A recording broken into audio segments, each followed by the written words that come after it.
Hi అండి, ఈరోజు మనము మైసూర్ పాకు ఎలా చేసుకోవాలో చూసేద్దాం రండి.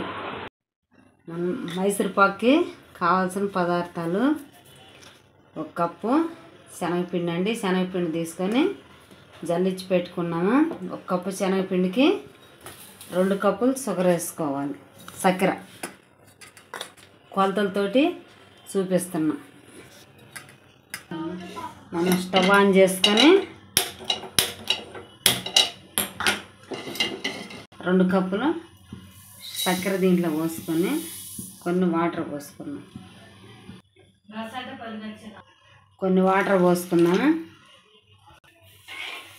ఇది సిమ్లో పెట్టుకొని బాగా చక్కెర అంతా కరగాలి. చక్కెర అంతా కరిగినాక మనకి దీనికి తీగ పాకం రావాలి. మనం స్టవ్ ఆన్ చేసి ఆయిల్ పెట్టుకోవాలండి. సన్ఫ్లవర్ ఆయిల్ కప్పున్నర తీసుకున్నాను. మనకి పాకం అయ్యేలాగే ఇక్కడ సిమ్లో పెట్టుకోవాలి. మీకు ఇష్టమైతే 1 కప్పు నూనె, 1 కప్పు నెయ్యి వేసుకోవాలండి. నేనైతే నూనెతోటి చేస్తున్నా.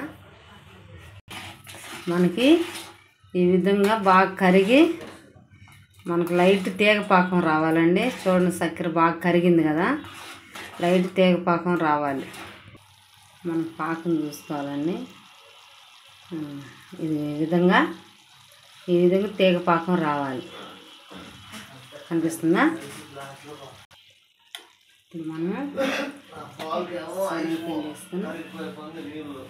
శనగపిండి వేసుకొని మనము పాకం వచ్చింది కదా, పిండి వేసుకొని బాగా ఉండలేకుండా మంచిగా ఉన్నంత నలుపుకొని తిప్పుకోవాలి బాగా.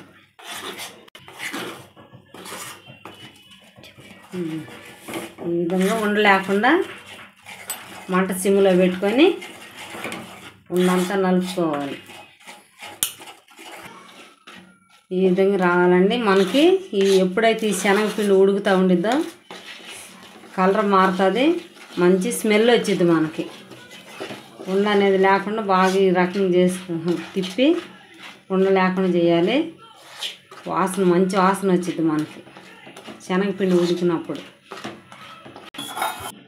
ముందుగా మనము ఆయిల్ కానీ నెయ్యి కానీ రాసి గిన్నె పక్కకు పెట్టుకోవాలండి. వేడి నూనె కాసుకున్నాం కదా, అది పోసుకోవాలి. మనకి గుల్ల మైసూర్ పాకు స్వీట్ షాప్లో ఎలా వచ్చిద్దో అలాగ వచ్చిద్దండి.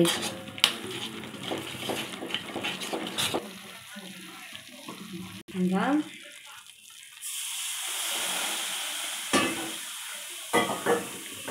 ఇది పోసుకొని వేడిది తిప్పుకుంటూ ఉండాలి.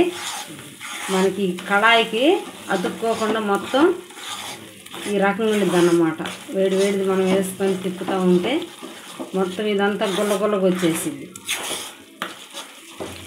మైసూర్ పాకు రెడీ అయిపోయేసరికి మనకి గిన్నెలో ఉండ ఆయిల్ కూడా సరిపోద్ది. పర్ఫెక్ట్ కొలతలతో చూపిస్తున్నానండి.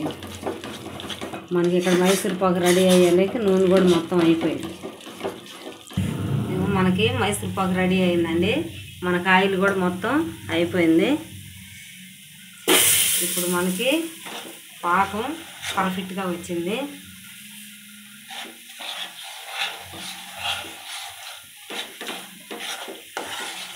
ఇప్పుడు మనం ఇది కళాయిలోకి ఒక గిన్నెలోకి తీసేస్తాం.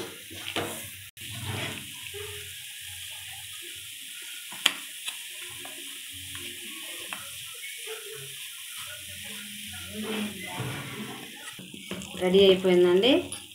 ఇప్పుడు మనం వేడి మీదే శాఖతో కట్ చేసుకున్నాం.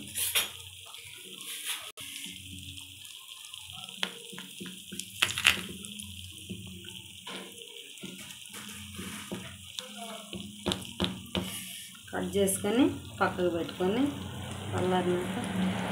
చల్లారినాక తీసుకోవాలి.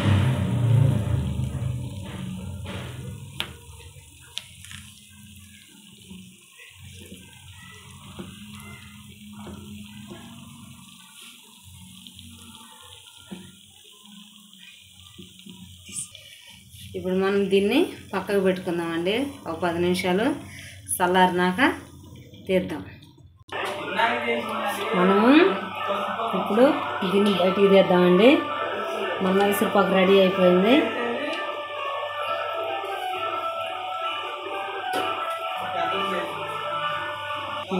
మన మైసూర్పాకు రెడీ అయిపోయిందండి. ఎలా వస్తుందో చూడండి.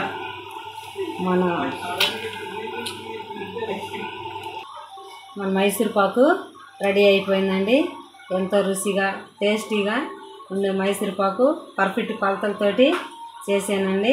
మీరు కూడా ఒకసారి ఇంట్లో చేసుకొని టేస్ట్ చేయండి. పైన మంచి క్రిస్పీగా, లోపల ఎంతో సాఫ్ట్గా బాగా టేస్ట్గా ఉన్నదండి. ఒకసారి మీరు కూడా ట్రై చేసి చూడండి. ఈ వీడియో కనుక మీకు నచ్చితే లైక్ చేయండి, షేర్ చేయండి, సబ్స్క్రైబ్ చేసుకోండి.